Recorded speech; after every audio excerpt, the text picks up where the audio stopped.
السلام علیکم دوستوں، میں اپنے یوٹیوب چینل میں اپنے تمام مسلمان بہن بھائیوں کو خوش آمدید کہتا ہوں۔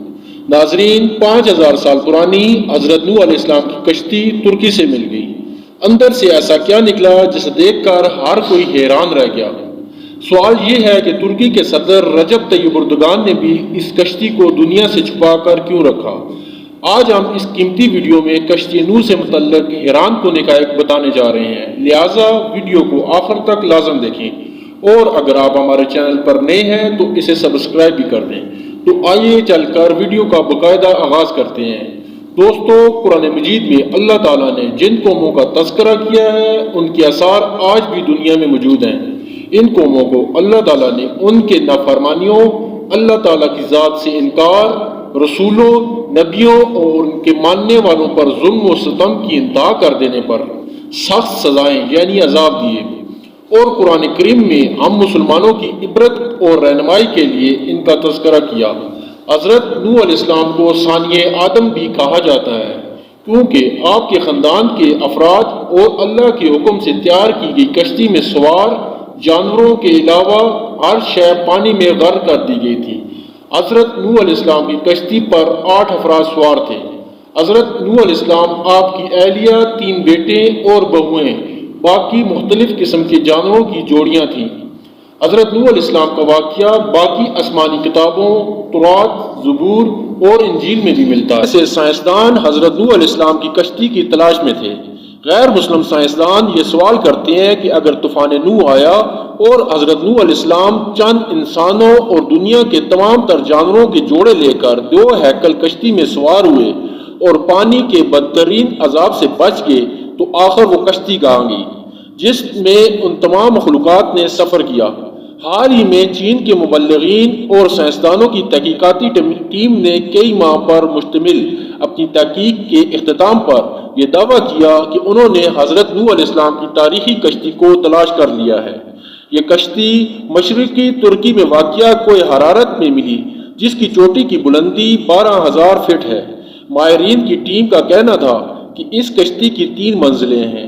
یہ کشتی کئی میٹر نیچے برف میں دبی ہوئی ہے۔ گزشتہ 200 برسوں سے 1 درجن سے زائد ٹیمیں حضرت نوح علیہ السلام کی کشتی کو تلاش کر رہی تھیں، جن کے بارے میں قرآن پاک میں آتا ہے وہ جودی نامی پہاڑی سے ٹکرا کر رک گئی تھی۔ ناظرین، چین کے ماہرین کی اس رپورٹ کو امریکی سائنسدانوں نے ماننے سے انکار کر دیا۔ ان کا کہنا ہے کہ کشتی کی لکڑی کے نمونے فرانسک جانچ کے لیے بھیجے گئے تھے، وہ اتنے پرانے نہیں ہیں کہ ان کے بارے میں یہ وثوق سے کہا جا سکے کہ یہ حضرت نوح علیہ السلام کے دور کی کشتی ہے، جبکہ چینی ماہرین کی ٹیم کا یہ دعویٰ ہے کہ وہ 99% یقین رکھتے ہیں کہ یہ وہی کشتی ہے جو حضرت نوح علیہ السلام نے 4800 سال قبل اللہ کے حکم سے بنائی تھی۔ ماہرین کا کہنا ہے کہ اس کشتی کی 3 منزلیں ہیں اور اس میں کئی بڑے بڑے کمرے ہیں، اور ان کمروں میں لکڑی کے ستون ہیں، اور عرب اخبارات نے بھی اس ضمن میں سوالات اٹھائے ہیں، کیا واقعی یہ حضرت نوح علیہ السلام کی کشتی ہے؟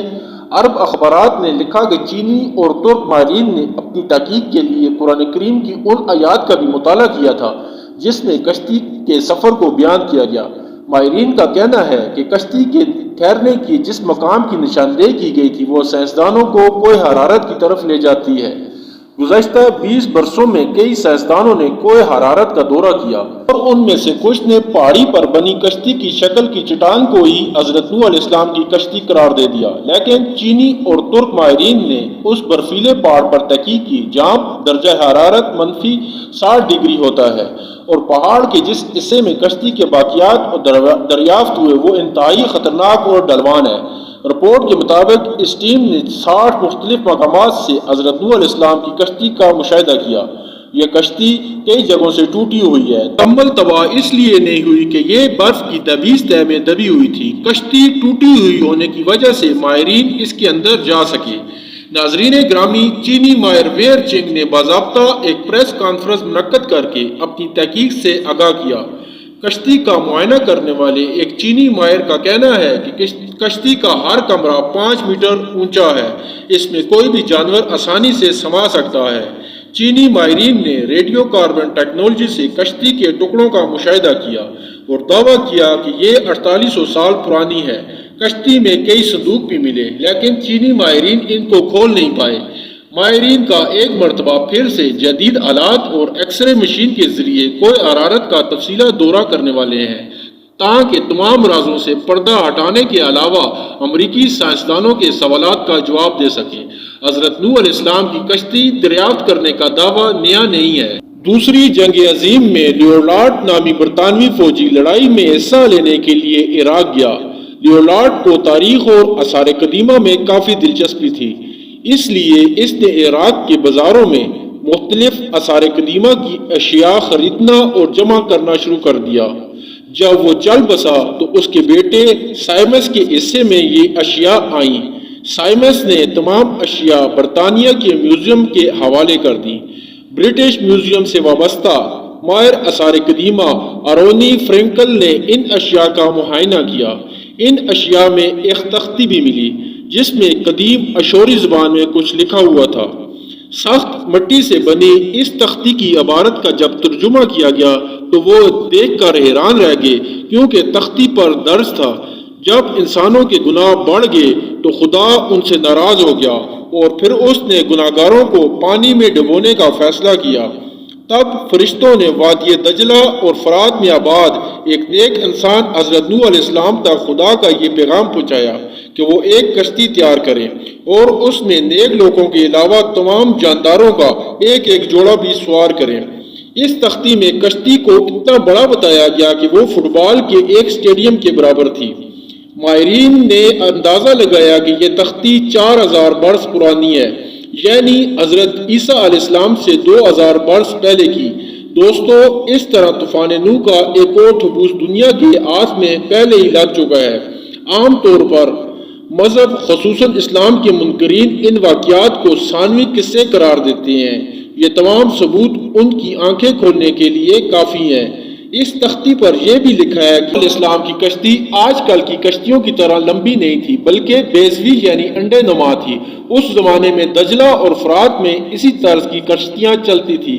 کشتی کے ٹھہرنے کے مقام کے بارے میں قرآن مجید کی سورۃ الہود کی آیت نمبر 44 میں بتایا گیا ہے کہ وہ ایک بلند مقام جودی پر جا کر رکی تھی۔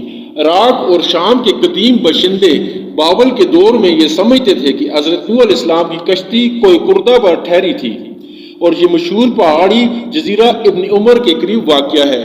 یہ مقام بھی اب ترکی کے حصے میں ہے، تاہم عراق کی سرحد اس سے مسلم تاریخ دانوں نے کوئی کردہ کو ہی حضرت نوح علیہ السلام کی کشتی کے ٹھہراؤ کا مقام قرار دیا، اسی لیے یہ پہاڑ مسلمانوں میں کوئی جودی کے نام سے مشہور ہو گیا۔ تاہم عیسائی مبلغین کا کہنا ہے کہ کشتی کوئی حرارت پر جا کر رکی تھی، اور یہ پہاڑ آرمینیا اور ترکی کے سرحد پر واقع ہے۔